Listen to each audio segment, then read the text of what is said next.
is considered as, though Russia was part of Europe, Russia always lagged behind the cultural refinement, or what you call economic prosperity or philosophical wisdom of Europe. So,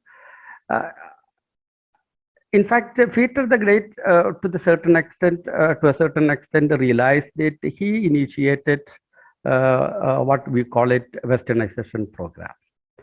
So that had its own repercussion in 19th century when Dostoevsky was active. So what was the situation? On the one hand, in 18th and 19th century, even from 17th century onwards, Europe produced a lot of philosophers like, Kierkegaard, Kant, Immanuel Kant, Hegel, like that, and of late 19th century, Marx, Engels, and all that. But Russia, unfortunately, could not have any philosopher to match that level. But because of this, on the one hand, on the other side, the role played by Russian writers. So Russian writers, what they did, they considered themselves to be to the carriers of the Western ideas. Though, for example, all the writers of 19th century, of Russia, starting from Belinsky, Dobrolubov, Chernyshevsky, Dostoevsky, Tolstoy. All of them had, element of philosopher. And Dostoevsky, we can say he is a writer philosopher. Of course, primarily he is a writer. Then comes that he also played the role of philosopher. Then what is his philosophy? That's a different question. When we come to that, there are a lot of things to be considered. So now how to go to the next video is just click on the down arrow, sir. Downwards. No, it is not working. That is why. Yeah. Now it is come. Okay. Now, where I was, I'm talking about the socio-political and cultural atmosphere and westernization, and then the Dostoevsky, the writer, and then when there was an emerging tendency of westernizing the society. As a counterproduct of that, they developed a philosophical concept later known as Slavophilism. Okay, Dostoevsky, in fact, was an ardent supporter of Slavophiles.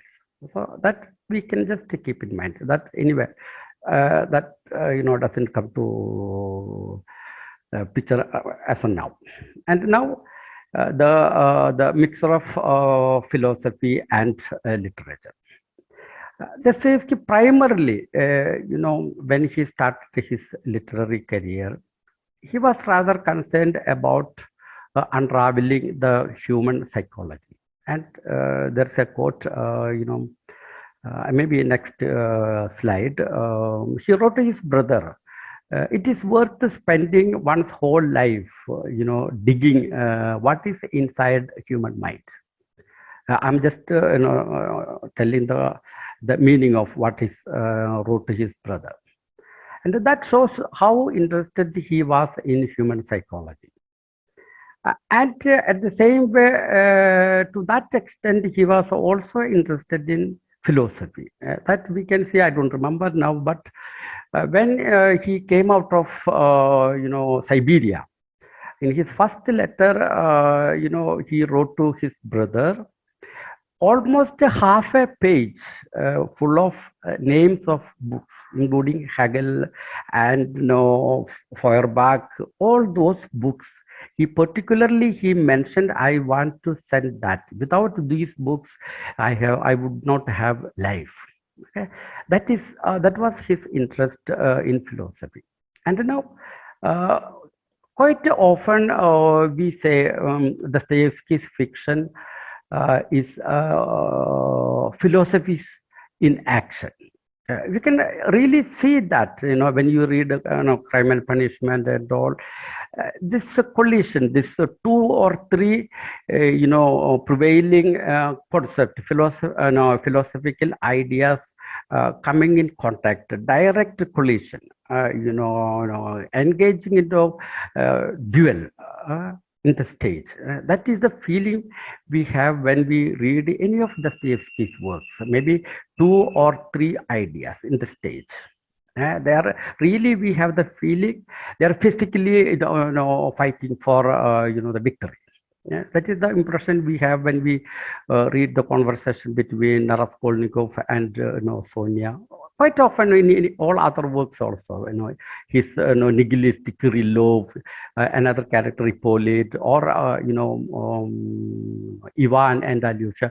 And in fact, we are going to discuss elaborately about the discussion between these two, the religion and atheism. Okay, that we will do. We will come to it later. Now, the peculiarities of his literature. Now, see what to understand Dostoevsky.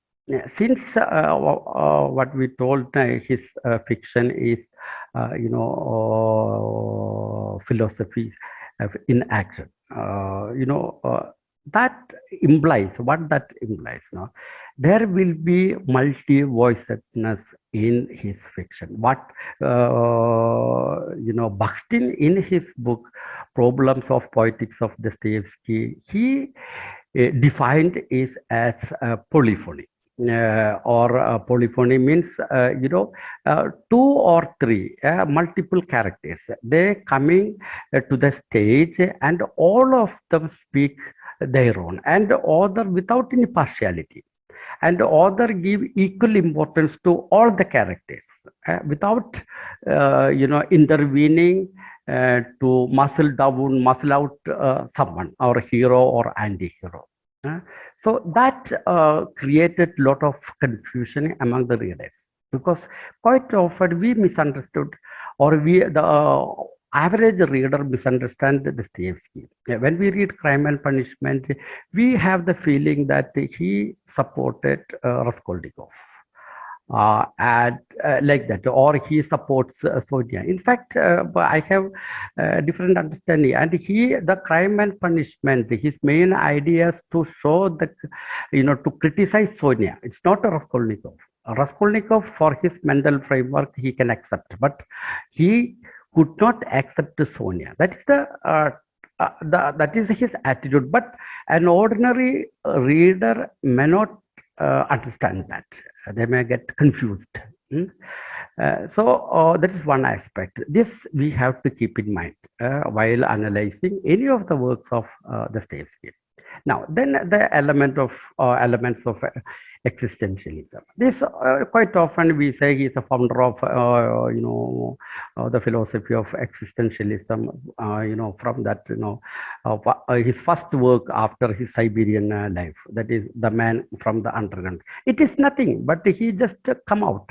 A man coming out, and reveals his inner mind, which an ordinary man on earth cannot do. That's why he has chosen that word, underground man. There is no name for the hero. The hero is always known as underground. If you consider this underground is subconscious of a man, it's very clear. Ordinary man may not talk in that way. That is the what that you have to always keep in mind, the importance given to human psychology. Okay. Then the tendencies of postmodernism, that is skepticism and other thing.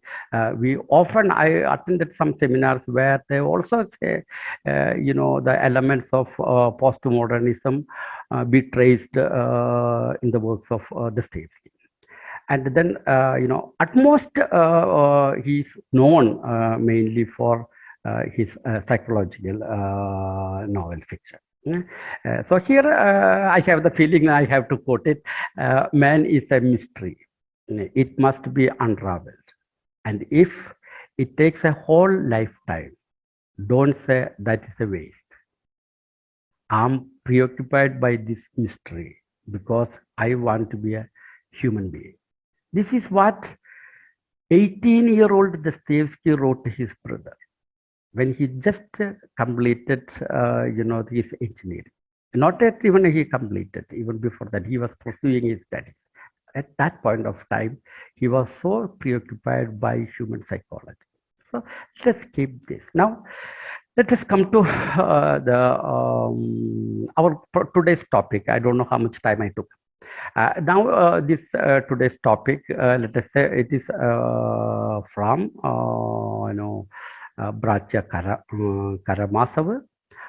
It is one of the chapters. It comes in part 1, book 5. It is in Russian. It is known as Veliki Inquisitor. I do not know how it is translated as Grand Inquisitor. It should have been Great Inquisitor. But I tried all the translations. All the translations, they used the word Grand Inquisitor. Okay. So that is what today is our topic. Now, before that, we have to have an introduction about the very craftsmanship of Dostoevsky. How this very concept is introduced into the novel and his purpose of introducing it. That also talks a lot about his craftsmanship as a great artist. And, Brothers Karamazov, as many of you might be knowing, it is about 4 brothers of Fyodor Karamazov. 3 of them are legitimate and 1 illegitimate. We can briefly say the eldest one, Dmitri, he is symbolizes rustic Russian mushik, who is after what we call it 3 Ws, that wealth, wine, and woman. The second one, Ivan. We discussed about Ivan only in this paper. Ivan, he is considered as a thinking socialist of the time.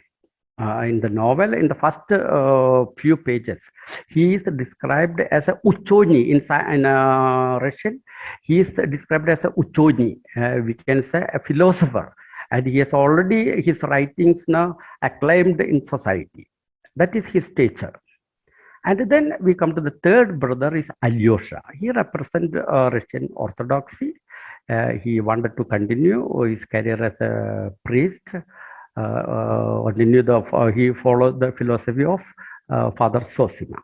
Then the fourth one is the illegitimate son of Fyodor. He is known as Smirjikov. Smirjikov, that means he is a son born of a smelly lady. Smirj, that means he smells. Okay, anyway, that here in this article, Smirjikov symbolizes what Dostoevsky often mentioned indirectly in many of his works. He was fascinated by the philosophy of Hegelian concept of dividing mankind into 2. We come across that in Crime and Punishment, his theory. And again, we come across this in The Devils. So Dostoevsky was somewhat obsessed with this Hegelian concept, division of mankind.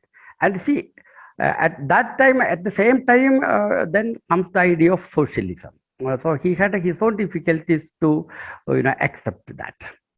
So in our article also, this Smirjikov appears as a we can say it. He represent the working community, maybe 99% of mankind. So these are the historical background. In nutshell, the story of Brothers Karamazov. Now, just before Dostoevsky introduces this poem, these two brothers, Ivan and Alyosha, they enter into a discussion. Over the problems of mankind. As we told Kiran, as we told, Ivan is a philosopher, and he's not dearth of ideas. It's not dearth of ideas. Now, the conversation just before this chapter, there is another chapter. In Russian, it is known as Bund. It's a Bund, and English translation. Many translators use rebellion. Okay, I also take it as a rebellion. So what they discuss in this chapter is very important. So in this chapter, Ivan wanted to convince Alyosha that what is the need of believing in God, and he says, the world created by God is not worth, or there is no point in believing in God. And he narrates, he tells, he discusses a series of human sufferings, and I cannot go into all of those things, but I want to say one of those incidents. One of several incidents they discuss, but one I want to just discuss here, just to see the artistic mastery, or just to have a better understanding of Ivan, and artistic mastery of Dostoevsky, how he drives home his ideas. Now, see, Ivan narrates that he happened to read an article somewhere in the newspaper. An incident took place somewhere far away in a village. There had lived a colonel with nearly 2,000 slaves, what in Russian we often call serfs. And he had nearly 200 serfs to take care of his domestic cause. And he was also fond of hunting. So one day he was just finalizing, everything for his hunting the next day morning. He happened to see one of his favorite hounds limping. So he casually asked, what happened to my darling, this hound, darling bitch? Then someone says, see that, one 8-year boy, a son of a serf woman, while playing, by mistake, pelted a stone at this dog, and that hit its paw. Oh, then Colonel gets so annoyed. That villain hurt my dog. And he orders to lock him in a room. So that boy remained the whole day in the room, locked, away from her mother, in the biting cold. And he kept on weeping, praying to God, asking God to save him. So that night was over. Next day morning, the colonel was about to go for hunting, and then he noticed the boy still weeping in the locked room, and he immediately orders to line up all the servants. The slaves. Nearly 200 slaves were ordered to be, brought, and they lined up. And he specifically instructs the mother of this boy should be in the front row, And the mother remained in the front row weeping. And he brings this boy out of the room. Immediately he strips off the boy, and the boy, naked in the coldness, he could not, utter a word. And he makes this boy to run. And he takes his whip, and this boy just dashes for his life. And immediately he releases the pack of hounds.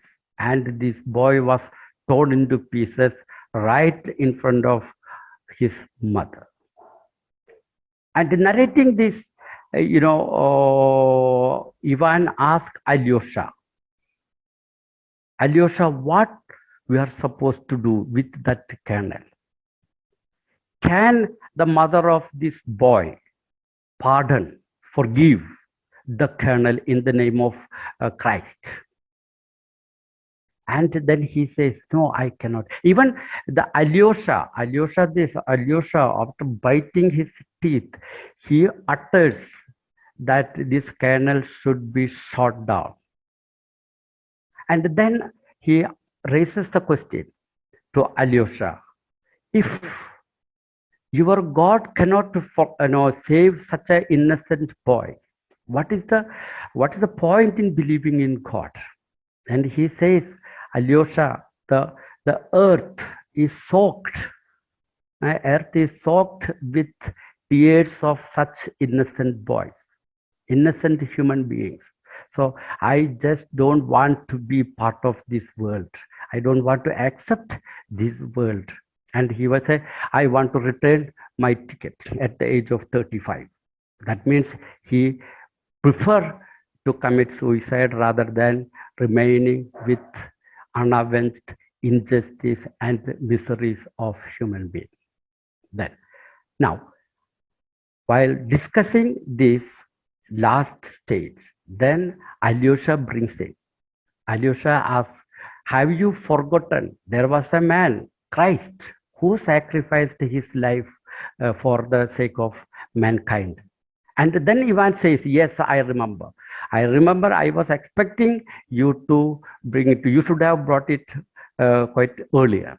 And anyway, he was very happy. Then he tells Alyosha, I somewhere in the past, when I was a student, I thought of writing a poem. I never wrote, I had never penned it, but I had it in my mind. I conceived the idea of a poem that I wanted to tell to you. Would you listen to me? Then he said, yes.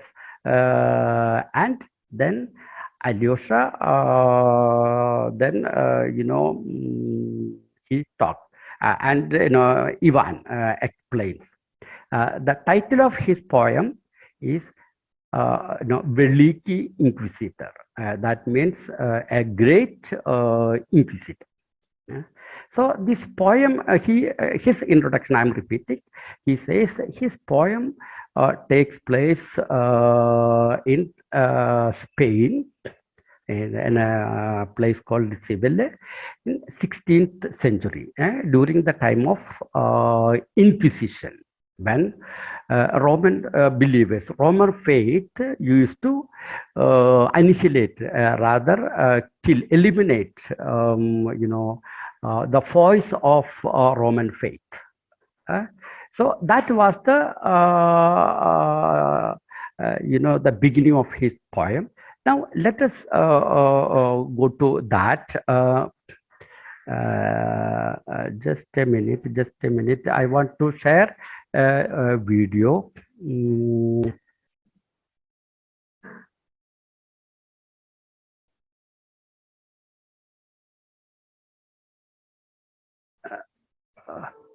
Sonu, can you see? Sir. Can you see? Not yet, sir. Video is not visible. No, not visible. Okay. Yeah. Now. Just share it once again, sir. Share. Okay. Yeah. Now, just let me see. Those two options.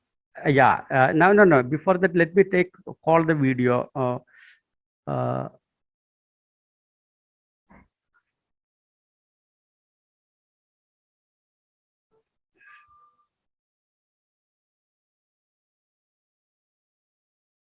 Yes, share. Yeah. Now, yeah. Let me share another this one and now share. Okay. F5. Yeah. So now is it a visible screen? Just press F5, sir, so it will come Yeah. on full screen. Yeah. It's not coming. F5. First, click on the PPT. Okay. Even otherwise, this also now I can. Yeah. Yeah, it's now visible. Yeah, now we have already reached here and visa. Now, before going, we will go to one more video of 5 minutes. Before going into that, I have to give a little introduction about what are we going to discuss in the next video or in the this our paper, main paper. The crust of the issue. Now, in Bible, Christ. Now, when he was in the barren land, he was preaching. Mm, According to Bible, the devil appeared to him, and three occasions the devil appeared to him and gave him some sort of counsels. What we call it, Bible now, it is those counseling are known as temptations. Uh, you have to understand this term very clearly. The devil tried, he used these words to tempt, to dissuade, Christ from his mission. No, the first one, is, Dostoevsky in his paper, he considered it as miracle. It is a very, very known quotation that he was there, he was fasting, Christ, or more than nearly 40 days he was, fasting. And the 40th day, devil appears to him and he tells him, if you are son of God, you convert those stones in the barren land into bread, so that you can eat.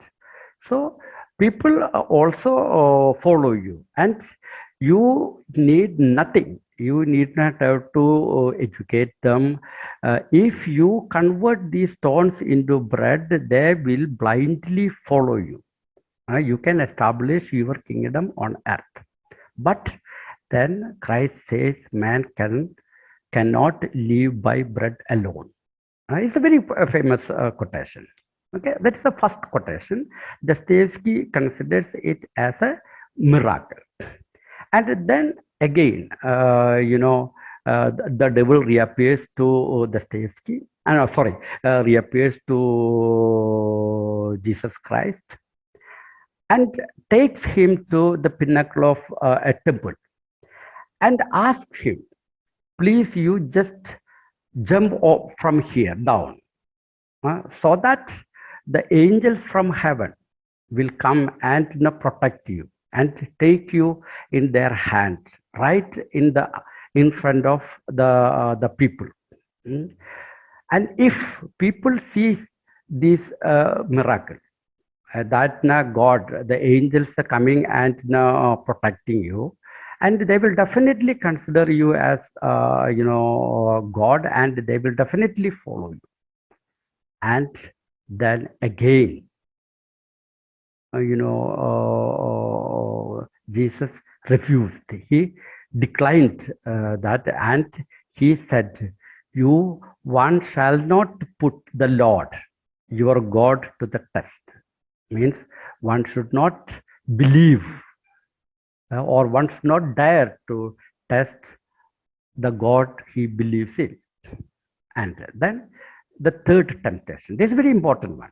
The third temptation is that the devil took Jesus and to a rock and showed him the whole valley and the people and all the wealth of the valley and asked him, I will give you the whole world, the whole valley, the whole world I would give you, provided you denounce your God and you worship me, devil. And Christ even denied that. And the Christ, he reacted to, go Satan, for it is written, you shall worship the Lord, your God, and serve him only.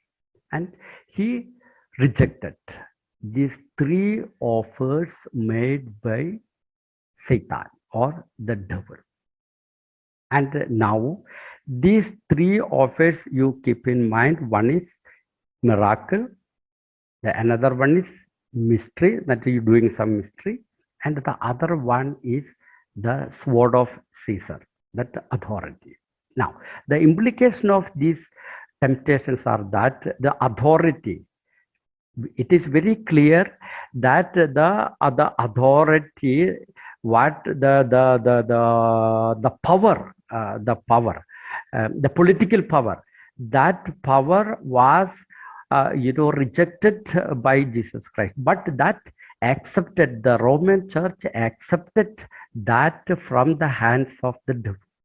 And again, the Jesus Christ rejected, one should not do miracles, one should not create miracles, but the Roman Church create miracles to seduce people in politics.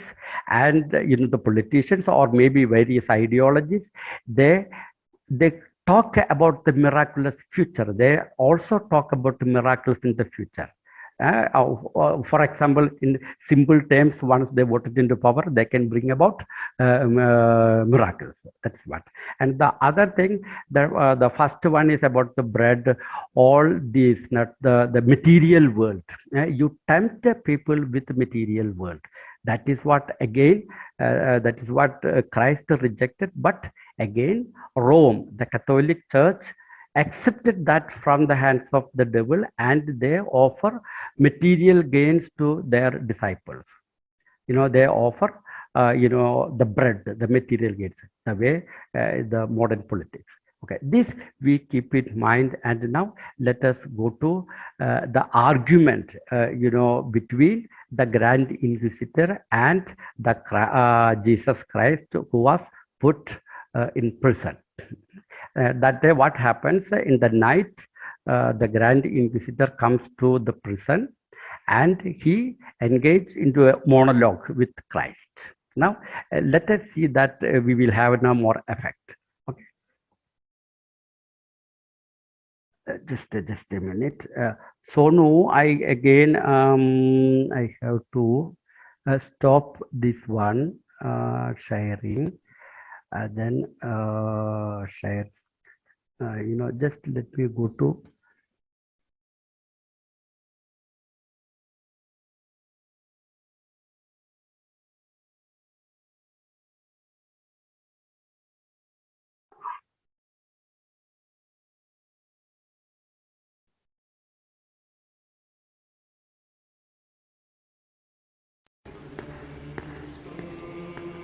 Sonu, is it visible? That video is not visible. Yeah, this is what the fate of Christ when he revisited. Now let us see what was the essence of their discussion. You must have heard all that, but let us now put it in. We have now maybe another 10 minutes. In essence, in the article, it is this chapter runs around 20-25 pages. And then you can see how various philosophies come in direct collision. But here only they have taken only one thing about the bread and freedom.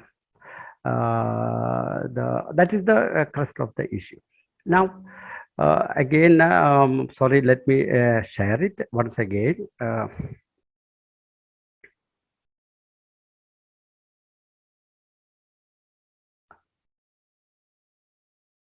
Yeah. Now, what we have? Yeah. So now, is it visible? Yes, sir. It's visible. It's visible. Okay. I have to just make it F5. Na? Okay. Now, next one. Okay. Just let me see. Next one. Yeah. Here it is. The essence of the discussion or the monologue between the Grand Inquisitor and the Christ.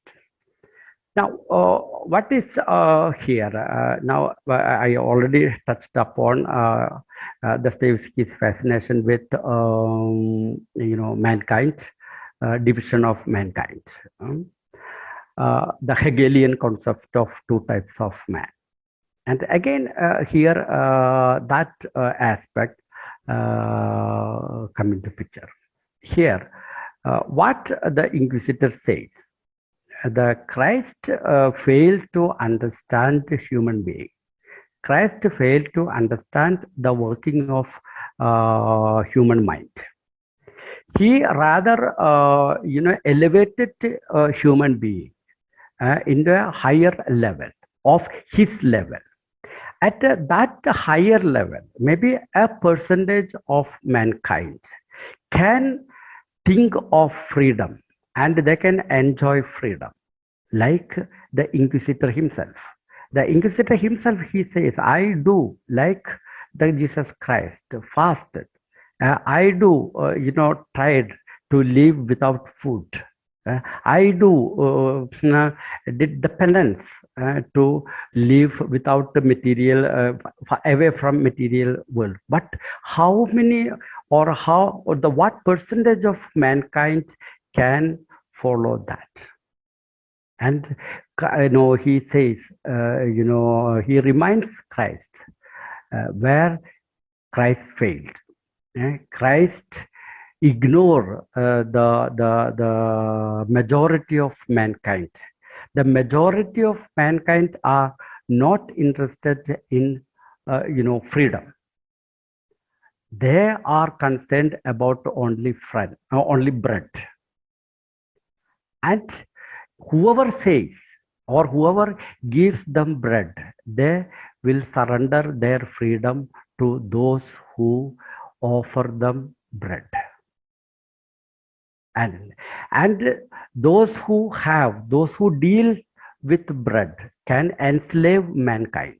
Now, while discussing, I want you to think of the very ideas of socialism prevailing in 19th century when Dostoevsky wrote this book.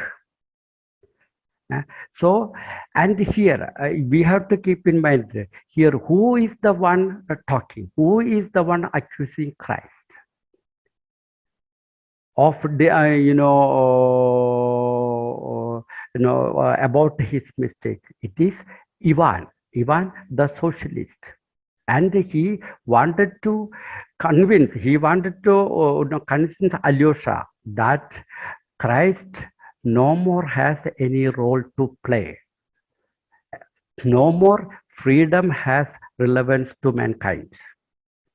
And he sees another thing Dostoevsky sees through this, and he tried to understand his socialist colleagues. What would be the fate of that heaven they are going to convert the earth into? And he had the premonition that those who grab for power or crave for power, and there will not be those who wield power will not be different, will not be anyone else other than the Inquisitor, which we have seen how the Inquisitor eliminate or annihilate the voice of his belief, his enemies. And through this chapter, through through analyzing the history of Roman Catholic Church, they wielded power then. He could analyze what would be the fate of those socialists who are also offering the majority of the mankind bread. And Dostoevsky also somewhat convinced that, of course, like Grand Inquisitor, since they talk about bread, man will forget, man will forgive, man will forget and surrender his freedom to those who offer bread. And we can see what we witnessed in 20th century. And here there are few dialogues. This what I have in front of you are the essence of that is what we heard in that video. That the essence of that I have taken here. You just see the what would the devil all the modern politicians, what would modern politicians say? You feed man. That is what more important for us. Then you demand of virtue. Demand virtue of him. These are the dialogues. And then he says, man, all man. And he, Dostoevsky comes to the division of mankind. And he says, majority are not least bothered about the freedom. And they say, they will come and tell, enslave us, but feed us. So that is what the fear of Dostoevsky. Dostoevsky, when he wrote before the, first, the Great October Revolution, maybe 35 years before that, he could predict that there are other critics that you can read other critics that repeated the same sentences from the novel Dostoevsky wrote The Devils. From that novel the 20th century politicians quite often repeated exactly what some heroes Dostoevsky's heroes revealed in the novel The Devils. It is also quite often, it's revealed that by the daughter of great Stalin, that Stalin was very much fond of reading Dostoevsky. He kept his book, The Possessed, in his bedroom. Whenever he became nervous, Stalin used to tiptoe in his bedroom and he used to hold the Possessed in his hand and he used to read. People say Stalin always felt, Dostoevsky wrote it as the horoscope of future socialist, and Dostoevsky must have seen him in that, and this book is meant for him, the future, socialist. So that is what you can, if you compare the modern politics and the miracle and the mystery and the authority. These three, we just with a little twist. If you consider as the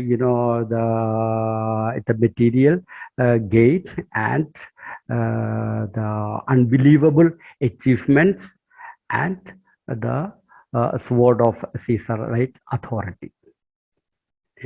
These are the three things which only can rule, mankind. So we cannot deny our government is to make mankind happy. To make mankind happy, these three things are essential. Whether these things are handled, whether right or wrong, that is subject to individual. It's a subjective matter. So that is what I would like to drive home the idea. Any politician or modern, we say humanist, they cannot, even as long as they love mankind, as long as they theoretically love, like Christ, they respect them, they respect their, freedom. They cannot do anything practically. Here also, throughout the world, what you see, ruling in the name of an ideology and higher level ideology, but actual ruling in the ways of the devil. Here also, the great Inquisitor, in the name of Christ, rules the world following the ways of devil. This is what about our Grand Inquisitor. Thank you. On behalf of Center of Russian Studies, School of Language, Literature and Culture Studies, I would like to place on record the contribution made towards the organization of 6th webinar dedicated to the bicentenary of the great Russian writer, Fyodor Mikhailovich Dostoevsky. First of all, I express our sincerely thanks to today's speaker, Professor T.K. Gajanan, for sparing his invaluable time, I'll say, agreeing to speak and enlightening everyone by sharing his experience through this commendable, informative and interesting lecture. Our thanks to the chairperson, Center of Russian Studies, JNU, Jawaharlal Nehru University, New Delhi, Professor Arunim Bandyopadhyay, for constantly supporting us and encouraging us. And whenever we, the faculty members, bring any proposal to him, he always says, go ahead. And he has always supported us in organizing all other events and the 6th webinar. Professor Ranjana Banerjee, also one of the coordinators, who has already organized more than 15 online events in our center, including international conferences, webinars, and competitions in collaboration with different higher education institutions in India and CRS countries during the period of COVID-19 pandemic. Her painstaking efforts in making all these events successful, of course, deserve special thanks. Would like to thank Dr. Sonu Saini, also one of our coordinators. He's too patient and very dedicated towards his duties. His excellent organizational skills brought all other 5 webinars and this 6th webinar dedicated to F.M. Dostoevsky, Fyodor Mikhailovich Dostoevsky, a success. Thank you so much, Dr. Sonu Saini. От имени нашего центра хочу сердечно поблагодарить всех организаторов вебинара. I am grateful to Professor Nasser Shakil Rumi for attending all our webinars and actively participating in the discussions and giving his inputs. Your presence is an honor as well as our pleasure, Professor Nasser Shakil Rumi. Thanks to our colleagues, experts in literature, again, Professor Nasser Shakil Rumi, Professor Ranjana Banerjee, Dr. Sonu Saini, Dr. Vinay Ambedkar, and others, including our students, for interesting discussion in the deliberation with our guest speaker, Professor T.K. Gajanan. I am grateful to Professor Varyam Singh for always attending our webinars, supporting and blessing his colleagues. He was here and students, and he always supports and students with his inputs. Sir, thank you so much for supporting us and appreciating our efforts.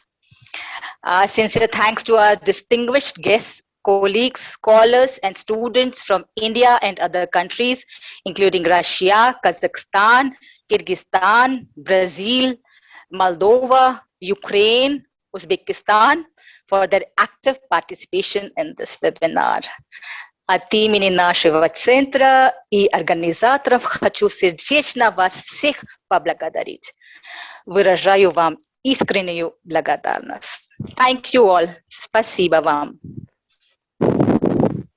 Sonu, one second, Sonu. I came to know that Varyam Singh is present. I want to say my pranam. He was a mentor. I can never forget. He is he there still? He was there sitting for long and listening to you.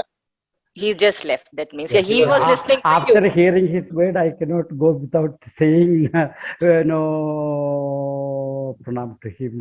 I cannot. So we had that sort of feeling. Rumi might be knowing at that point of time. Okay, so nice. So thank you, sir. Thank you. And I was listening to the discussion, and it was very interesting. so many discussions, so many arguments. So that definitely is very tempting. Like now, I really feel like we should organize. I think Sonu has already told you, right? We are planning to organize a conference, maybe in March, probably in next year. It's like I feel like we should organize. We should have a lot of discussions and arguments and debates, right? Different thoughts, and like literature means different schools of thought. Like it's not there will be rightist, leftist, centrist, whatever, and that is required, and that only enriches us. So I sincerely thank you for sort of I should say like instigating us to to do something more. Thank you for that. Okay, thank you, Sonu. Thank you, Kiran ma'am. Thank you, Professor Rumi. Thank you, Professor Variam Singh, and my colleagues, Professor Ranjana Banerjee, V.K. Ambedkar, and my dear students. I hope we'll be meeting again, again and again, not again and again. And I'm sure we'll be meeting in the conference, and we'll have discussion. After, even in the evening, after the sessions, it should continue. Thank you. Thank you, everyone. Thank you very much, sir. Sir, Kiran ma'am, for your wonderful words. And of course, taking a leap from your words, I would like to say that yes, we need to discuss Dostoevsky more. And that is why like our next webinar is going to be organized very soon on 27th October, 12:30 as per Indian time. I know like there are more than 200 registrations for the event. I hope like people would receive the the insightful and discuss this and continue the discussion more even in the next upcoming session. And of course, like as Rulim sir said, yes, it's a tempting idea to discuss Dostoevsky, because Dostoevsky is that kind of writer who you can discuss like even for centuries. And this is what one of the examples like today we are having. So thank you very much, Professor Gajanan, for this wonderful session. And maybe, if you would like to say something, Professor Gajanan. I once again I thank you all for this wonderful organizing, this wonderful event, especially Sonu. I haven't seen you so close, seen through WhatsApp and all that. I remember the day I know him, and her name I know Kiran Singh. He looks old. I saw him when she was very young. And my hello to Variam Singh. I should not have made you. Okay, thank you very much. Today we are meeting actually online, that is why. Yeah. That is it. So Professor Gajanan saw Kiran ma'am when Professor Gajanan was very young. That is what I understand. I saw her when she was young. I'm still young. Okay. I could not have recognized her, in fact, because I remember the name. She joined after I left. By then, I stopped coming to CRS. Maybe some 90 after that. When did you join? 90, I think. In 99. 90. I started teaching in 99 and 90, I left my association with CRS. Okay, fine. Okay. Yes, then, thank you very much. Thank you. Thank you, dear participants, dear colleagues, dear students, for your wonderful discussion. Of course, discussion without your participation is not possible, and that is what call a success. Thank you very much. Всего хорошего и до свидания. До свидания.